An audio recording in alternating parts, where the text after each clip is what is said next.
Hello, Lily. Thank you for coming to the session today. I'm happy that you returned from last week. Um, let's start by doing a little check in. And how has your week been? My week's been pretty good. Went by really fast. I was busy. Good, good, good. Is there a specific situation that's been bothering you this week? I wouldn't say necessarily a specific problem, just kind of like a generalized problem, not having enough time, kind of lacking in time management, I guess. So I feel like I'm just always running or trying to complete the next thing.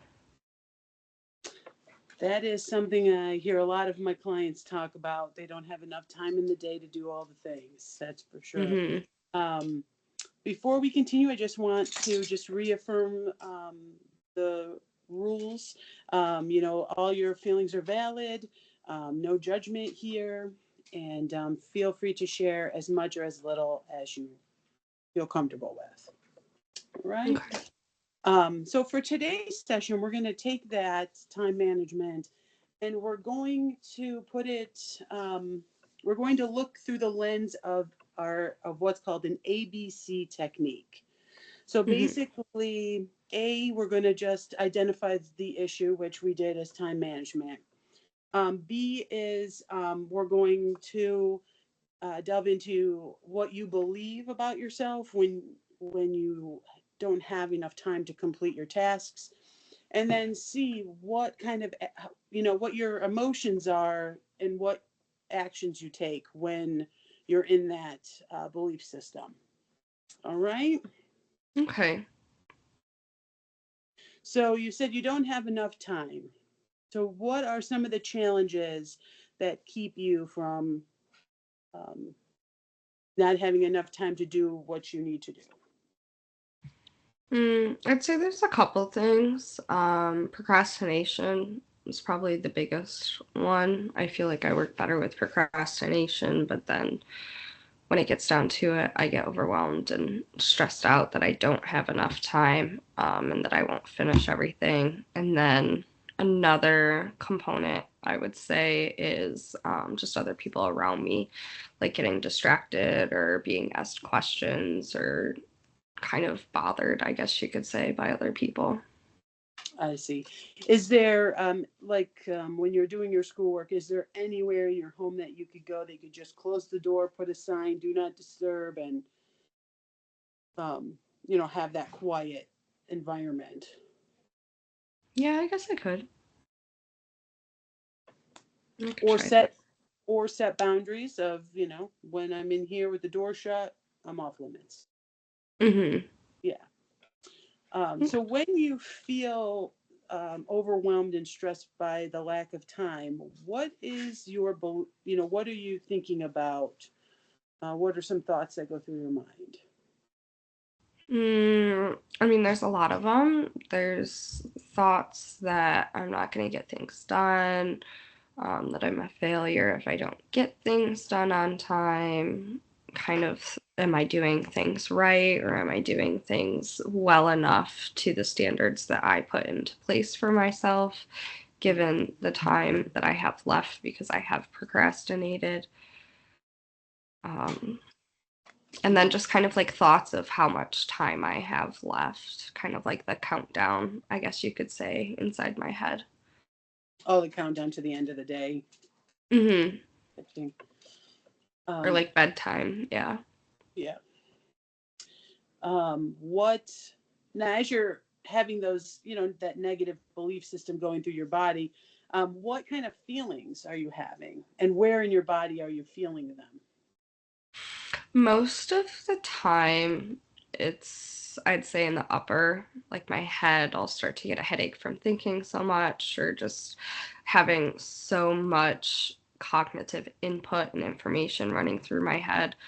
And then I'll feel it in my chest. I'll have like a rapid heartbeat, which then causes me to sweat in my hands or my armpits or my feet. And then I just feel like a heaviness on my chest. Sometimes I'll get sick to my stomach if I'm overthinking too much or stuck too much in my thoughts, because I'm just repeating like the same thoughts over and over, and then that just makes me more anxious, which then results in making myself sick. Yeah, it is a vicious cycle. The negative thoughts perpetuate the negative feelings. Yes. And out of all of that, how do you um, act out? Like what actions? Because you're on a time crunch. You probably feel rushed now. And Mhm. so what kind of actions do you put into place within those feelings? I mean, sometimes I guess it just depends on the day and how irritable I get from my stress and anxiety. Sometimes I will react and kind of act angry or irritable or frustrated, kind of having like a low patience tolerance with others, where sometimes um, I will act and I will play some music. I'll have like a Pandora playlist that just plays music. It doesn't have any vocals in it, so that will Mhm. sometimes help alleviate the anxiety and stress and help me to get through and complete the tasks that I'm working on.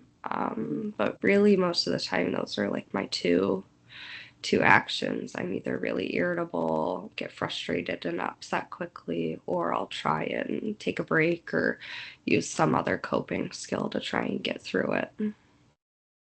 And does the music in the background help you concentrate more, or does it It just relieve your irritability? I'd say both. It's kind of a good distraction for me to get out of my head when I'm cycling those negative thoughts. I'm able to kind of redirect myself to the soft toned musical instrumental playlist that Mhm. I have. Mhm. Um, and then sometimes it doesn't work. Sometimes it's too much of a distraction for myself. So that's when I'll either take a break or sometimes I just will move on to a next task and then come back to that task later on. Um, so let's see if we can put into place some positive coping skills as far as positive thoughts, positive actions, positive beliefs about yourself. So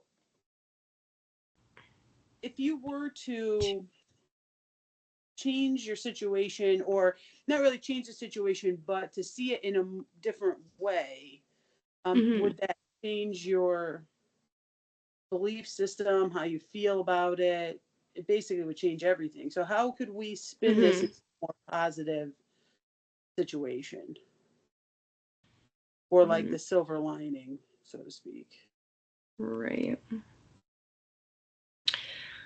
Um, I'm not really Like sure. you said a little bit about shutting the door, Mhm.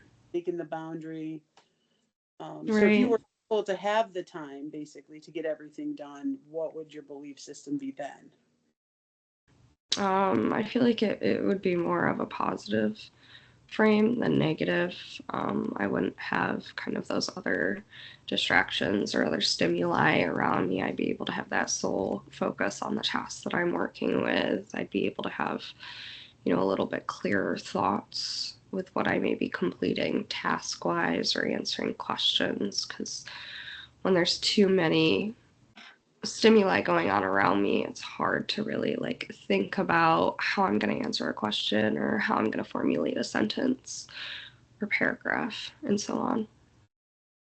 And then what would your thoughts be about yourself at that point, based on a more positive belief system? I feel like I'd have more motivation and kind of praise to myself. For example, I'd say, oh, wow, like I've gotten this task done. Now I only have these two. Like I'm doing great with time. I would have probably more time to focus on other things. So I'd be thinking about that rather than what I'm currently doing.